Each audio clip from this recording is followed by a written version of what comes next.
Sebastian Juarez has been in the gym since he was in diapers.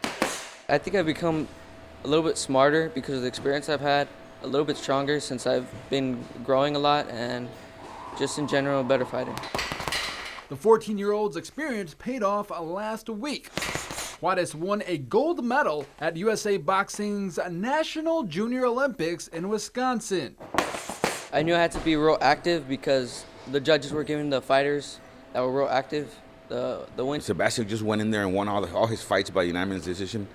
It was just, it was amazing. It was a very good feeling that, he's pushing himself to be better than his brother. Sebastian's older brother Omar turned pro last year. He's undefeated and has already fought on national television. However, the older bro did not win a national junior Olympic title. The first day I won it, yeah, I would kind of brag a little bit that I won it and he didn't. Which is it's a big deal. All joking aside, Sebastian is determined to become a pro boxer. I grew up in the ring and now it's gonna be my life, my future. Until then, he'll keep on refining his skills. Juarez's next competition will be in Dallas. Reporting in Brownsville, Ruben Juarez, Channel 5 Sports. Cooper Williams knew he enjoyed running ever since he excelled at running the mile in grade school. I found I was pretty good. Still, it was first grade through third grade, and it was fun, so that's where I kind of started off. And he's never looked back. Last fall, Williams helped West Lafayette win the team state title in cross country for the first time in 50 years. As far as the boys go, he's definitely our tops.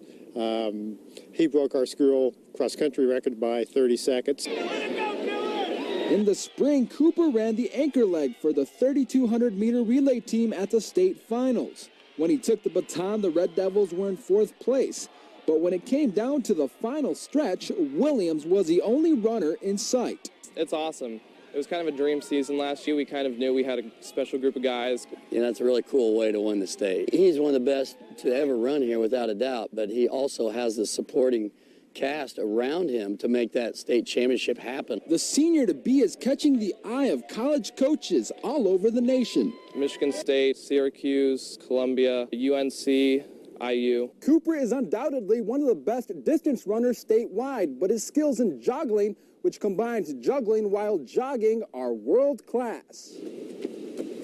Last fall, the Joggling World Championships came to Purdue. West Lafayette track coach Elaine Custer ran the event and sought out Cooper to participate. I knew that he'd be interested in a niche event like that, and he can also run. My dad taught me how to juggle, so I was like, let's just go for it. Without a whole lot of training, Williams won the 1,600-meter three-ball event with a time of 5 minutes and 45 seconds. It wasn't totally surprising. It wasn't a huge field. He only had like 5 or 6 people to go against, but they were from all over the world and had done it before. It was pretty fun to watch. I have to face and look at the balls to know that I'm catching them. So that was a little tough. You kind of get blurry after the end. Reporting from West Lafayette High School, Ruben Juarez, Sports 18. David Snyder is always working on his game. A lot of mornings and full days out here chipping and putting. The McAllen native was homeschooled during his high school year so he could focus on playing in tournaments across Texas and the U.S. Dave fell in love with the game very early on. Just really, there was days when, hey man, time's up, time to go home with mom and dad and go get some food. And he's like, I don't want to leave. His dedication paid off when it was time to think about college. Schools from the Big 12 and SEC recruited him. However, he chose then 8-time national champion Stanford, the same school where Tiger Woods played. Once Stanford was showing their interest, that was the priority. It was like shoot for that, because that's a special opportunity. In May, Snyder helped the Cardinal win their 9th national championship. Before I was in college, you think that would be awesome. I'd love to do that. That's the goal. And then to actually be that team that did it and be a part of that, it's just still sometimes I think I don't know how we did it. They did it in large part to Snyder's clutch performance in the NCAA quarterfinals against Wake Forest. He made the putt that sent the Cardinal to the semifinals. Let's go! Wouldn't want it any other way. It just made it that much more satisfying to make the putt with my teammates watching. Just super exciting. It's the putt that kind of putt you think about when you're practicing all year. Snyder will begin his senior season in September. He hopes to help the Cardinal repeat as national champs. Reporting in McAllen, Ruben Juarez, Channel 5 Sports. But what many people don't know is that Jennings came to Purdue with a pretty big secret. Sports 18's Ruben Juarez has his inspiring story. It's an ordinary January Michigan morning. Inside the halls of Ypsilanti Community High School stands a big man. Hey, let's go! In a big brown suit, who took an extraordinary path to become a leader. With minutes to go before his students begin an exam day, Principal Justin Jennings gives them a friendly reminder. If you're not in class, teachers will lock the doors and you'll be escorted to the auditorium until the next exam. I would have never, imagined myself in this situation, having sat back in that classroom, 20-something years ago, at Central. As a high school basketball star at Grand Rapids Central in West Michigan, Jennings aspired to reach the next level. Them shorts are small. In spite of the tight attire, there was no doubt Jennings was a high flyer.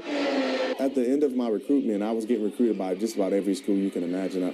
My last few schools were Purdue, Michigan State, Arizona. While many saw his talent on the hardwood, hardly anyone recognized Jennings' struggle in the classroom. Right. He could barely read. It took some time to realize that, for me to realize how deficient I was. But yeah, there was I would say there was a lot of embarrassment. In spite of his struggle, Jennings graduated from high school with grades good enough to get into Purdue. As a first-generation college student, Jennings had no idea of the academic endeavor he was about to embark on when he arrived on campus in 1992. My first semester of college, a guy who can't read, I took 21 hours. So it was crazy. And I remember Coach Katie calling me in the office because they were like, "What are you doing?" The son of a pastor, Justin pretty much memorized the Bible growing up. Ironically, his problem came to light during a Bible as literature class. And we were reading a verse Habakkuk. And that's not something you normally read in the Bible. So I couldn't do it. And the teacher kind of sensed it. Jennings took a test that determined that he read at a third grade level. Brandon Brantley, a teammate of Jennings at Purdue and a current member of the Boilermaker coaching staff, was surprised by the news when I spoke to him. Well, now that's shocking. I didn't know that. He's a well-spoken guy. He's intelligent, so I never would have guessed it. When you're, a basketball player, you don't want people to understand or know that you can't read. He set out on a mission to learn how to read. He reached out to his former third-grade teacher, and they started with the basics. We were talking about words, and she was showing me how to sound them out and different things like that. So during that time, I probably shouldn't tell this, but I actually almost flunked out of Purdue. He secluded himself in the stacks, far away from his peers, and simply put, just read, starting with kids' books like The Giving Tree. By the start of his senior year, not only was I able to read, but I was comprehending what I was reading also. Jennings left West Lafayette in 1996, a success on the court, picking up 3 Big Ten titles, and a success in the classroom, graduating with a degree in African American Studies. His time at Purdue would prove to be the springboard to a lifelong yearning for learning. Ruben Juarez, Sports 18. Well, tomorrow on News 18 at 6, Ruben will show you how Jennings' degree from Purdue was just the first in a long line of academic achievements. Tomorrow night's pretty interesting story, too. He's come a long way. Wow, what a great story. Interesting story.